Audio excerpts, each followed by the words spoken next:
आम का रंग लाल, आलू का रंग लाल, बेगुनी का रंग नीला। आम का रंग नीला, आलू का रंग पीला,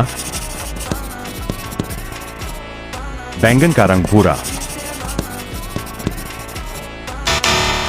तुम दोनों पागल हो, कुछ भी नहीं आता है। आम का रंग पीला, पटाटों का रंग भूरा या पीला, बैंगन का रंग हरा।